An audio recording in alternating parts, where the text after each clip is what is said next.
orang yang meninggal karena corona, begitu wabah menular, meninggal, itu orang syahid akhirat. Di dunia lah kudu dimandiin, kalau kagak dosa besar kalau nggak dimandiin. Orang udah mati, penyakitnya nggak bakalan menular, inangnya udah mati. Inangnya, idza mata ibnu adam in qata'a amalu. Manusia mati, seluruh tak berfungsi, sehingga tidak ada kata menular, udah mati. Maka bila tidak dimandikan, berdosa, dosa gede. Kan syahid, iya, tapi syahid akhirat.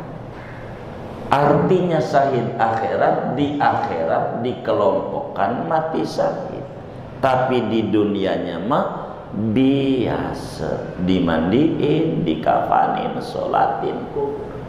Ya Rabbi bil Mustafa ballighna qasidana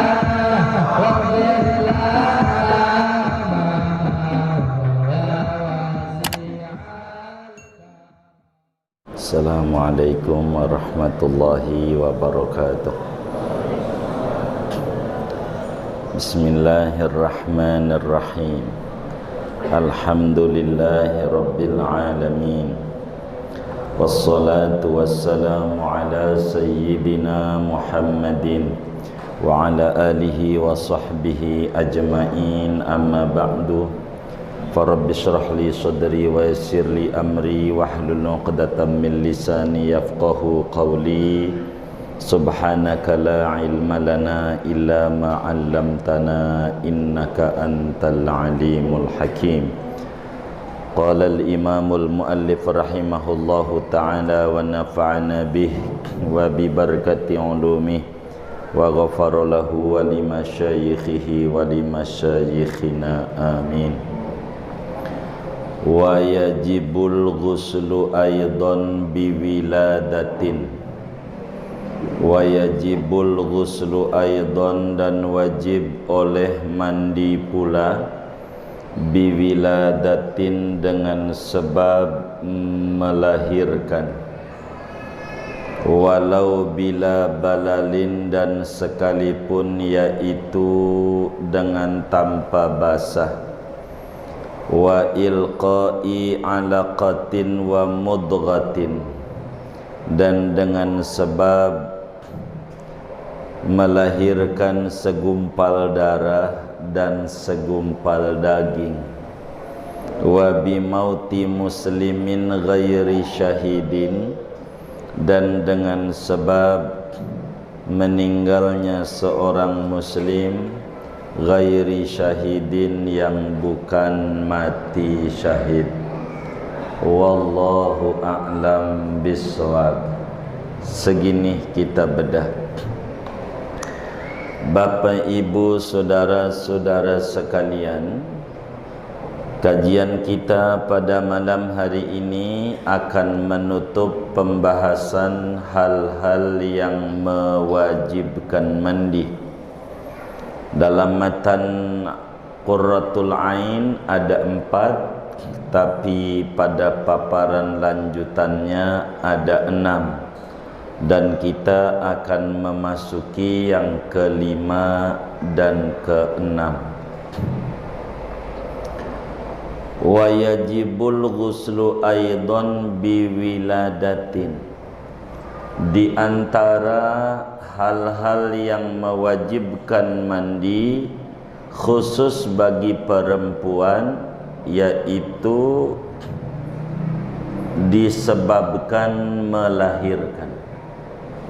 Jadi bila perempuan itu melahirkan, maka diwajibkan oleh agama untuk mandi. Namanya mandi melahirkan.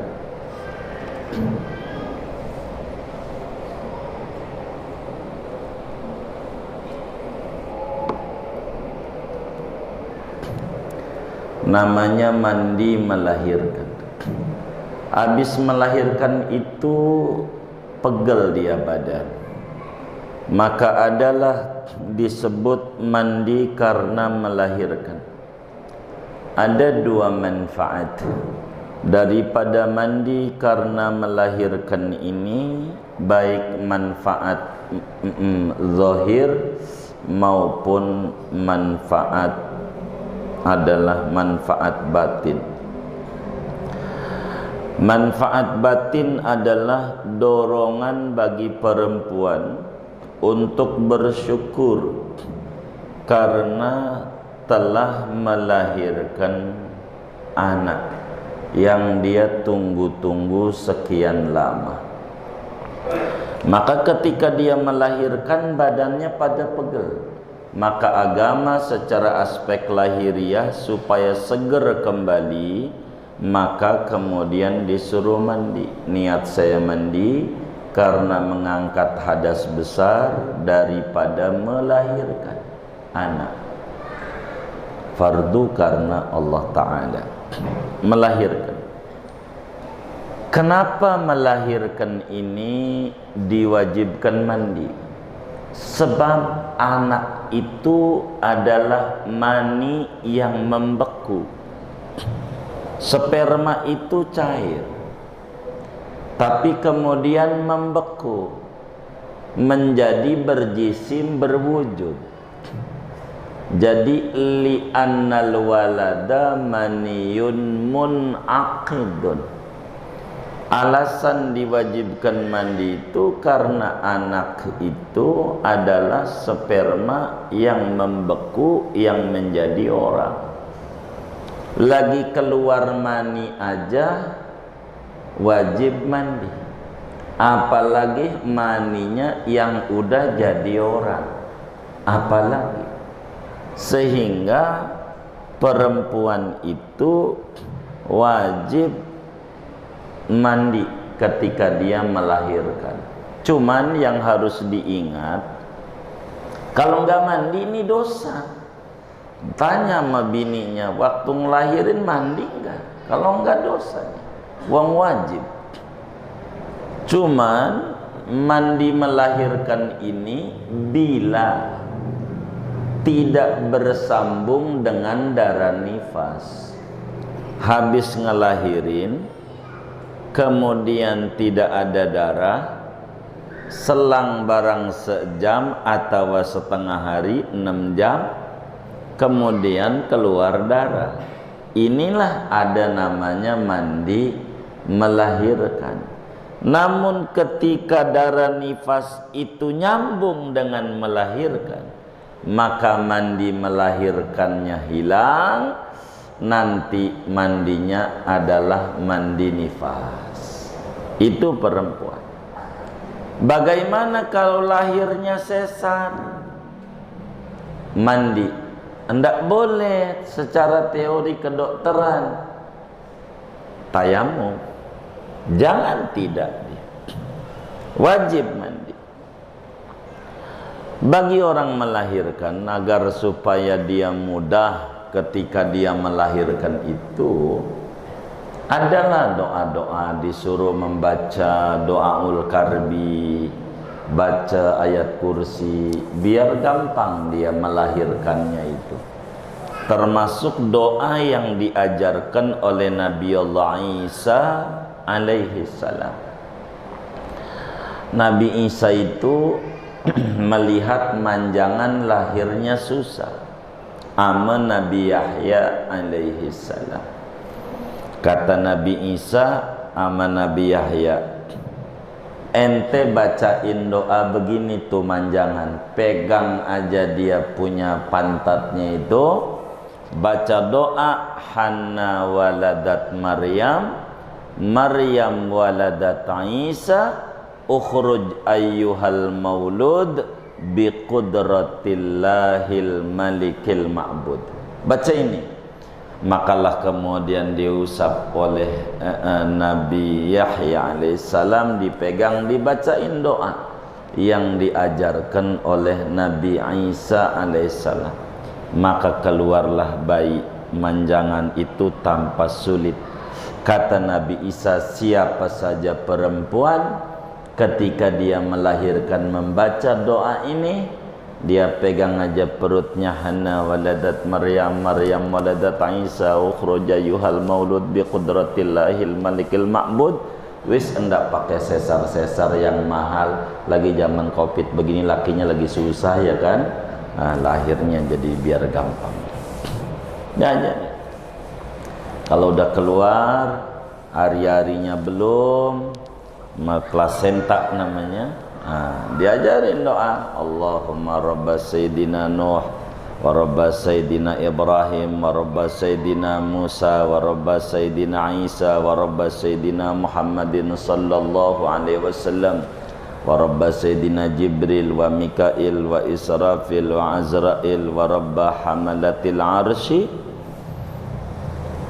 as'aluka bijahi Sayyidatina Fatimah Az-Zahra wa ba'liha wa abiha wa baniha an tusahhila khuruja khalasi hadzal walad kama sahalta khurujal walad birahmatika ya arhamar rahimin. Gampang keluar sehari-harinya biar selamat. Itu diajarkan oleh agama agar supaya dia lahirnya gampang. Jadi perempuan kalau melahirkan wajib dia mandi.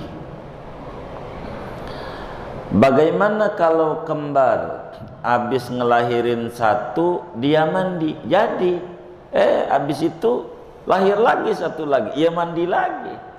Begitu. Pokoknya kalau melahirkan perempuan wajib mandi. Walau bila balal. Bagaimana kalau lahirnya kering anaknya, enggak basah? Beberapa perempuan di Irak itu kalau melahirkan kering, bayinya itu kering. Mungkin karena iklim di daerah Kurdi itu kayak begitu. Itu banyak. Walaupun tidak basah bayinya, tetap saja karena melahirkan maka dia diwajibkan mandi dan cepat sembuh. Kalau perempuan itu langsung mandi habis ngelahirin, seger kayak tidak habis melahirkan, langsung urat-uratnya pada pulih kembali.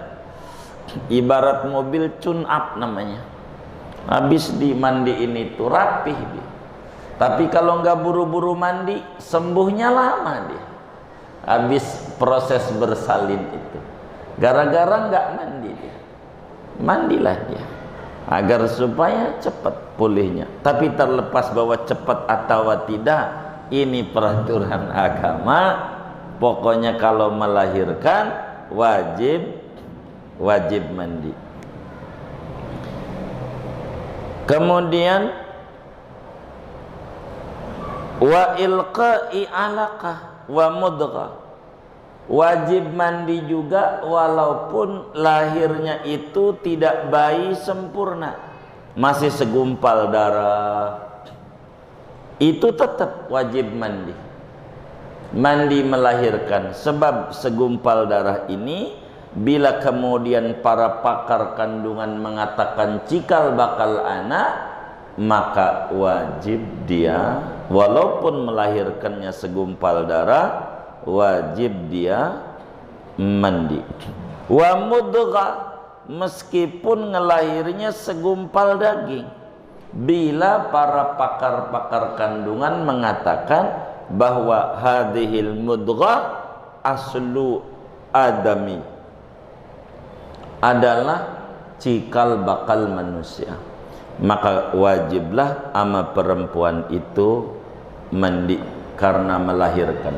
Intinya yang kelima yang mewajibkan mandi adalah dikarenakan melahirkan, meskipun tidak sempurna, walaupun segumpal darah, meskipun segumpal daging, meskipun lahirnya bayinya enggak basah, tetap karena melahirkan wajib perempuan itu mandi. Kata Nabi dalam hadis yang sahih, innamal ma'u minal ma'i. Sesungguhnya wajib mandi karena keluar mani. Apakah maninya masih cair ataukah sudah berwujud manusia? Tetap perempuan itu wajib mandi. Kemudian yang keenam, wa bi mauti muslimin ghairi syahidin. Wajib mandi itu yang keenam karena meninggal. Kalau meninggal mah wajib dimandikan. Kalau mandi sendiri takut kabur doang. Tapi boleh saja min karamatil aulia. Kalau orang itu meninggal wajib dimandikan, sebagaimana Imamul Bukhari riwayatkan di dalam kitab Sahihul Bukhari. Imam Muslim juga riwayatkan di dalam Sahih Muslim. Kata Nabi, ketika ada seorang sahabat yang jatuh dari kudanya, kemudian jatuh meninggal. Kata Nabi, igsiluhu bima'in wasidri. Mandikan ini orang yang meninggal dengan air dan daun bidara. Intinya ketika Nabi mengatakan igsiluhu, mandikan olehmu, itu menunjukkan perintah wajib. Bila manusia meninggal wajib dimandikan, bukan karena najis tapi karena penghormatan. Walaqad karramna bani Adam. Demi sesungguhnya kami muliakan, kata Allah dalam surat Al-Isra itu, akan manusia. Apa dimuliakan? Di antara mulianya meninggalnya mau menghadap Allah dimandikan. Ini bukan karena najis tapi karena mulia, tapi wajib bagi kita yang hidup memandikan orang yang meninggal tapi muslim. Kalau orang kafir tidak wajib. Orang kafir boleh dimandikan, enggak haram. Bila babeh kita ini ada orang kafir minta mandiin aja, bilang mahal, enggak apa-apa, boleh mandiin orang kafir, boleh, tidak wajib, cuman boleh karena dia manusia, kita muliakan juga. Cuman sholatin enggak boleh. Kemudian ghairi syahidin, muslim yang meninggal wajib dimandikan ini catatannya bukan orang mati syahid. Syahid ini saudara harus difahami, ada 3 kategori mati syahid. Yang pertama namanya syahid dunia akhirat. Yang kedua namanya syahid dunia. Yang ketiga namanya syahid akhirat. Yang tidak boleh dimandikan cuman 2. Pertama syahid dunia akhirat, yang kedua syahid dunia. Adapun syahid akhirat wajib hukumnya dimandikan sebagaimana biasanya muslim. Apa itu syahid dunia akhirat? Syahid dunia akhirat itu orang yang meninggal karena berperang melawan musuh-musuh Islam dengan niatan membela agama. Orang yang meninggal karena perang Sabil, perang, menjaga agama, membela agama, perang. Dia meninggal, niatnya bela agama. Ini namanya syahid dunia dan akhirat. Walaupun meninggalnya karena kesalahan tembak, temennya nembak musuh kena dia, mati. Syahid dunia akhirat. Syahid dunia akhirat. Begitu. Berperang melawan musuh Islam, niatannya membela agama. Itu orang kalau mati jangan dimandikan, haram. Dalam hadis riwayat Imamul Bukhari daripada Sayyidina Jabir bin Abdullah, ketika 70 orang gugur perang Uhud, Rasulullah SAW bilang, la tughassiluhum, jangan anda mandikan mereka, tidak usah. Sebablah orang mati syahid itu darahnya menjadi saksi kelak di akhirat. Kalau dimandikan maka bukti-buktinya jadi hilang, maka jangan dimandikan. Begitu juga di dalam riwayat Imam Ahmad bin Hanbal di dalam kitab Musnadnya, Nabi menyampaikan, la tughassiluhum fa inna kulla jarhin yafuhu miskan yaumal qiyamah. La taghsiluhu, kata Nabi, fa inna kulla jarhin yafuhu miskan yaumal qiyamah. Jangan anda mandikan mereka yang mati syahid dunia akhirat. Sebab setiap darah yang menetes akan berubah menjadi kesturi yang semerbak wangi pada hari kiamat, sehingga tidak boleh dihilangkan ini darah-darahnya itu. Orang mati syahid. Kedua adalah syahid dunia. Apa itu syahid dunia? Orang yang berperang, meninggal berperang melawan orang kafir, meninggal tapi niatannya dunia, karena pengen dapetin veteran, karena pengen dapetin cewek kafir cakep-cakep, memperbaiki keturunan yang mancung-mancung, begitu niatnya. Atau niatnya karena biar dikata kesatria, niatnya. Oleh karena niat ini dalam hati, kita tidak bisa mendeteksi niat, faktanya aja dia mati berperang. Maka orang mati syahid dunia, artinya di dunia dihukumi syahid, prosesinya syahid, di akhirat tidak. Ini tetap tidak boleh dimandikan. Yang ketiga namanya syahid akhirat. Apa itu syahid akhirat? Orang yang meninggal tidak berperang, tapi berdasarkan nas-nas agama, teks-teks hadis Nabi, dapat ganjaran mati syahid. Namanya disebut syahid akhirat. Apa syahid akhirat? Di akhirat bakal masuk surga duluan bersama orang mati syahid, tapi di dunia prosesinya biasa.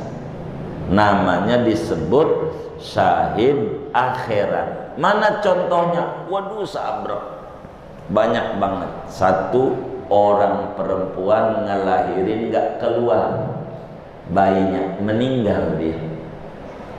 Bayinya bisa selamat atau ini namanya syahid akhirat. Yang kayak begini kudu dimandikan, tapi di akhirat akan dikelompokkan pada kelompok syuhada. Mana lagi orang yang meninggal lagi menuntut ilmu. Makanya kalau Ramadan tuh liburan Ramadan biasanya tawakuf majelis, di artinya dipasang. Saya pengen ngaji nanti Syawal. Jadi andai mati syahid, wong dia niatannya mau ngaji. Itu namanya syahid. Mana lagi orang yang meninggal karena corona, begitu wabah menular, meninggal. Itu orang syahid akhirat. Di dunia lah kudu dimandiin. Kalau kagak dosa besar kalau nggak dimandiin. Orang udah mati, penyakitnya nggak bakalan menular. Inangnya udah mati. Inangnya idza mata ibnu adam in qata'a amalu. Manusia mati, seluruh tak berfungsi, sehingga tidak ada kata menular, udah mati. Maka bila tidak dimandikan berdosa, dosa gede. Kan syahid, iya, tapi syahid akhirat. Artinya syahid akhirat, di akhirat dikelompokkan mati syahid, tapi di dunianya mah biasa, dimandiin, dikafanin, sholatin. Banyak syahid akhirat ini, banyak contohnya, macam-macam. Orang yang meninggal punya wudhu, syahid matinya. Jadi man nama ala wudu'in summa adrakahul mautu u'tiya ajra syahidin. Siapa orang tidur sebelum tidur punya wudu lalu mati, maka dia dapat ganjaran mati syahid akhirat. Kelak di akhirat dikelompokkan bersama para syuhada gara-gara matinya punya wudu. Ini mah syahid akhirat ratusan kalau mau dicontohin.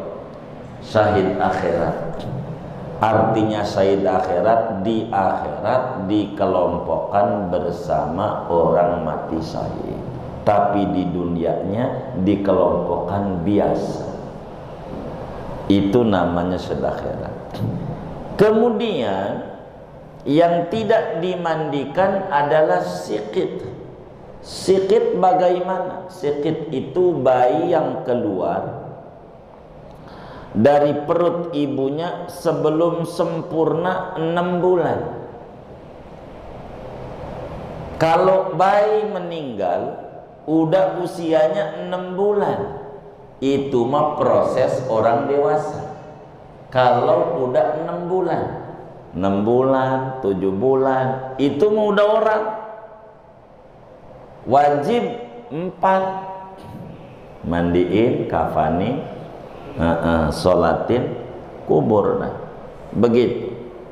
Tapi kalau ada tanda-tanda kehidupan ketika lahir, menjerit atau bergerak-gerak atau dia napas, pastikan kayak orang gede, yakni 4 kewajibannya, keguguran itu. Tapi kalau kemudian tidak ada tanda kehidupan, tapi ada wujud manusia, usianya 4 bulan umpamanya, contoh ada pala, contoh ada tangan, contoh ada kaki, dari segumpal daging itu palanya udah berwujud tapi belum utuh, belum utuh, maka dimandikan, dikafani, dikubur, tapi tidak disolatkan, tidak disolatkan. Tapi kalau baru lempengan daging doang, baru lempengan kayak balok begitu, belum ada wujud mata apa, belum ada, maka tidak ada kewajiban apa-apa, tapi sunat dikafani, sunat dikubur, tanam aja. Itu peraturan terkait keguguran. Perempuan itu hamil tuh paling cepat 6 bulan. Paling cepat perempuan itu melahirkan dari mulai sperma masuk 6 bulan. Jadi proses pertama sperma itu diam di rahim perempuan 40 hari masih sperma.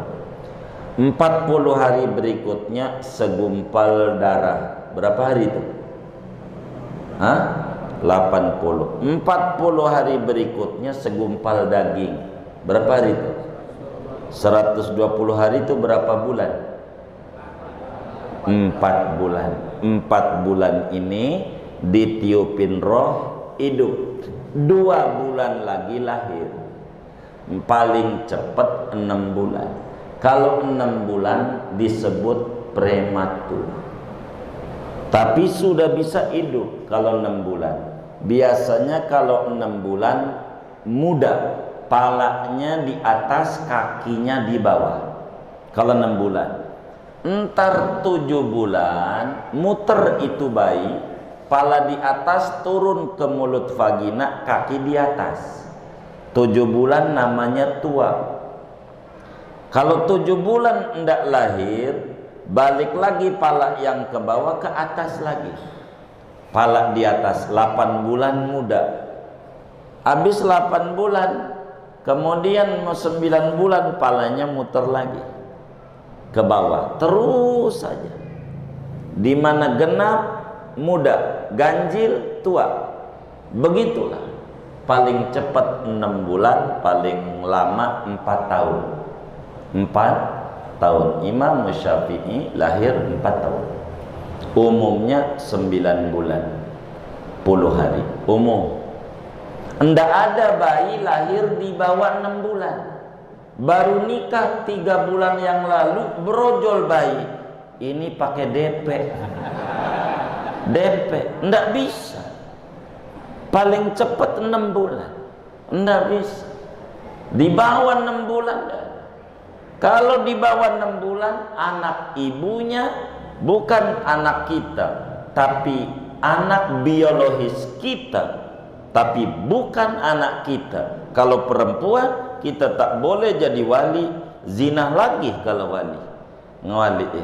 Karena dia bukan anak kita. Kalau anak ibunya udah pasti wong lahir dari rahim dia, tapi biologisnya kita. Sebab disebut anak bila sperma masuk pada rahim perempuan sesudah nikah, itu disebut anak dalam pandangan agama bagi si bapak. Tapi kalau tanpa nikah, itu bukan anak bagi si bapak dalam pandangan agama. Maninya ghair mukhtar. Habis datu kajian kita, kemudian wa farduhu, rukun-rukun mandi kalau pengen sah, dan sudah menjadi adat kebiasaan ulama tidak bakal menerangkan rukun mandi sebelum menerangkan sebab-sebab mandi. Singkatnya dari kajian kita ini, saudara, yang mewajibkan mandi ada 9. Ada 9. 6 buat perempuan, 3 buat laki-laki. Pertama, keluar mani laki-laki. 2, walaupun tidak bersetubuh. 2 bersetubuh walaupun tidak keluar mani. 3 meninggal. 3 doang laki-laki. Perempuan 6. 1 keluar mani walaupun tidak bersetubuh. 2 bersetubuh walaupun tidak keluar mani. 3 meninggal perempuan. 4 karena haid. 5 karena nifas. 6 karena melahirkan. Jumlahnya 9. 3 buat laki, 6 buat perempuan. 9 diperes jumlahnya 6. 3 bersekutu laki dan perempuan, bersetubuh, keluar mani, meninggal. Dan 3 khusus perempuan, yaitu haid, nifas, dan melahirkan. Ini saja dari kajian kita. Ada yang ditanya mungkin dari materi ini atau di luarnya sebelum doa, dipersilakan. Allah. Orang-orang mayat yang sudah meninggal tadi, manusia yang meninggal, sekarang ada virus corona, Ustaz. Jadi dia yang sudah meninggal di rumah sakit itu semua dimakamkan atau dimandikan itu tanpa keluarga sama sekali. Pihak rumah sakit semuanya, mulai dari medis apa aja berpakaian macam robot semua. Sedangkan kalau mendengar dari kajian Ustaz tadi, setiap orang yang udah mati, yang manusia yang udah mati, yang udah meninggal, itu tidak ada lagi virus atau bakteri. Jadi apa hukumnya bagi orang yang masyarakat? Apakah dia tidak tahu dengan hukum agama? Apa dia tidak belajar? Dan bagaimana orang yang masyarakat ini hukum bagi mereka? Terima kasih. Assalamualaikum warahmatullahi wabarakatuh. Waalaikumsalam. Saya kurang paham apakah dia tidak belajar karena saya belum bertanya sama dia. Tapi pada prinsip ajarannya, pokoknya di mana orang itu meninggal dunia, inangnya mati. Mau virus model apa saja, kalau udah mati bas habis. Udah mati begitu. Pertanyaannya dimandikan atau tidak? Bila terbukti si mayit itu tidak dimandikan atau dimandikan tapi tidak benar dimandikannya, nanti diterangkan bagaimana cara memandikan mayit. Begitu. Bila tidak benar memandikannya, wajib hukumnya digali ulang untuk dimandikan bila belum busuk, belum lama. Nggak usah jauh-jauh, kitab yang kecil saja, Safinatun Najah, pada bab ujung tentang memandikan, wayun basul qabru li arba'in. Itu Safinah, kitab kecil. Kuburan wajib digali ulang karena 4 faktor. Salah satunya karena belum dimandikan. Kalau belum dimandikan, gali lagi, mandikan. Kalau enggak, dosa orang sekampung. Kalau tidak, dosa dia, semuanya dosa yang tahu di kampung. Kalau tidak dimandikan, husnudzon kita, moga-moga orang rumah sakit juga ngaji. Begitu, itu husnudzon kita. Begitu. Tapi kalau enggak, mandiin. Enggak boleh enggak dimandikan. Dosa kalau enggak dimandikan. Dosa. Enggak ada, orang udah mati mau virus apa aja modelnya, hilang. Apalagi corona yang ringan. Kan semuanya sepakat tidak seseram penyakit yang lain, flu burung dan lain sebagainya. Orang udah mati, inangnya mati. Bisa ditanya sama dokter, apa itu inang? Maka mandikan dia. Mandikan. Cuman kenapa dimandikannya kayak begitu sekarang tuh, pakai peti segala macam, wallahu alam. Pantas teman kita meningkat omset petinya. Ini abang kita. Wallahu a'lam, kami begitu. Tapi ala kulli hal, hukum agamanya bila tidak dimandikan, dosa semuanya. Kewajiban kita orang hidup yang tahu tentang itu, mandikan. Jangan enggak. Dulu di Madura sampai disaksikan oleh aparat, termasuk 3 pilarnya, dibilang nih saya mandiin nih, karena enggak dimandiin digali ulang. Begitu Bang Ian. Tuh, mandiin, saksi, enggak apa-apa. Sampai sekarang hidup. Orang udah mati, udah putus inang. Mandiin, mandiin. Kalau non muslim lain. Kita muslim tuh manusia mulia, mau menghadap Allah, diatur dengan cara yang benar. Ini harus dikaji. dengan benar terkait dengan wabah ini. Wabah ini harus dengan benar. Kurang lebih demikian Bapak yang saya bisa jawab. Wallahu a'lam. Baik. Ya, silakan. Iya. Assalamualaikum warahmatullahi wabarakatuh. Waalaikumsalam. Tadi kita bicara pada orang muslim bisa memandikan non muslim lah, orang kafir orang kata ya. Apakah tata cara memandikannya seperti memandikan seorang muslim atau bebas kalau orang muslim ada urutannya seperti urutan wudhu? Bagaimana kira-kira beribadah? Terima kasih. Assalamualaikum warahmatullahi wabarakatuh. Waalaikumsalam. Nampak bapak kita tertarik pengen mandiin, lumayan mahal tadi. Ada saingannya kayaknya. Boleh saja muslim memandikan non muslim. Bagaimana cara memandikannya? Kalau memandikannya biasa, disiram sekujur badannya, berbicara mandikan. Hanya berbicara, pertanyaan lanjutannya, perlu diwuduinkah? Jawabannya tidak. Kalau berbicara ke sana, diatur nanti ke depan cara mandiin. Mandiin aja banyak yang salah orang. Udah beres dimandiin baru diwuduin. Mana ada ajaran Nabi kayak begitu? Beresin dulu najisnya, wuduin, baru mandiin. Tar di depan. Kalau udah nyampe bab memandikan, saya ajarkan cara-cara memandikan mayit menurut tuntunan Rasulullah. Saya ajar. Jadi diwuduin tidak. Sebab wudu adalah ibadah dan orang kafir bukan ahli ibadah. Adapun dimandikan.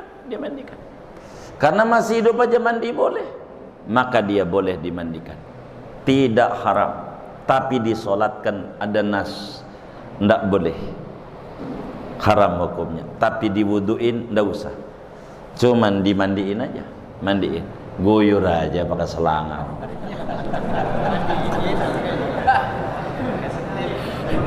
Pakai setim.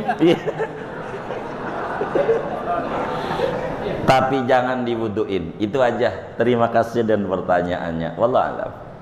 Baik, ada lagi? Iya, baik. Iya, waalaikumsalam.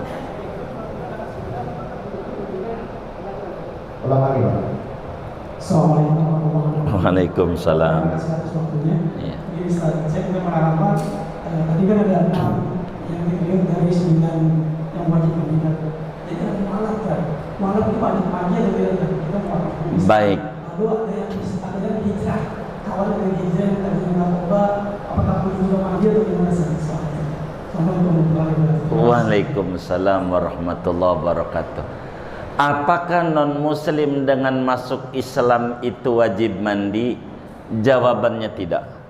Sebab di dalam hadis riwayat daripada Sayyidina Jabir bin Abdullah juga Sayyidina Ibnu Abbas radhiyallahu anhuma, betapa banyak kaum muslimin yang masuk Islam kala itu dan tidak diperintahkan oleh Rasulullah untuk mandi. Maka mandi bagi non muslim masuk Islam tidak wajib, hanya sunnat. Akan tetapi yang harus menjadi persoalan, bila si non muslim ini sebelumnya bersentuhan dengan perkara-perkara yang wajib mandi, seperti dia bersetubuh, punya suami, punya istri, artinya berarti dia junub, maka dia wajib mandi, bukan karena masuk Islamnya, tapi karena junubnya. Ajarkan muslim yang masuk Islam, syahadati oleh kita, lalu kemudian bimbing syahadat selesai, tulisin doa atau niat mandi kalau udah 15 tahun ke atas. Niat mandi apa? Mandi junub, mandi hadas besar. Sebab dia udah bersetubuh, kan dulu udah mandi dia.